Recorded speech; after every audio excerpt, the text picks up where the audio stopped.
My wens vir Rudy is regtig om geluk te vind en sy pasmaat te kry.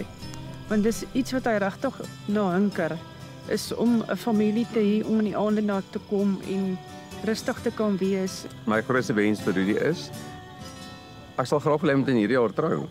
Ek wil hê hy moet met 'n familie begin. Hy wil graag kinders van sy eie hê. My wens vir Rudy is dat hy iemand sal kry wat loyaal is. Loyaliteit is belangriker as liefde. Hy's geliefd. Hy doen ongelooflik baie moeite. Hy hou daarvan om een in sy soort te wees. Hy kry 'n idee in sy kop wat 'n droom is en dit word nie 'n droom nie, dit word 'n realiteit. I love it. Maar kyk vir Hannes. Ag, kyk vir Arnold. Ek dink ek lyk baie beter in die edible chocolate of wat ook al dit nou is of plastic, lyk ek baie beter. So ja, hulle het my futures bietjie baie enhance.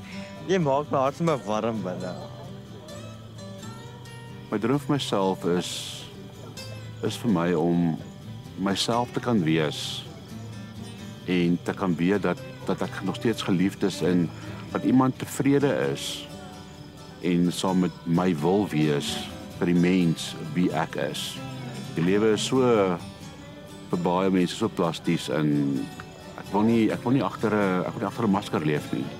En ek wil ook nie hê my lewensmaat moet agter 'n masker leef nie. Weet ons is wat ons is. Ek het al lank al vrede gemaak met myself. En ja, ek is reg daarvoor.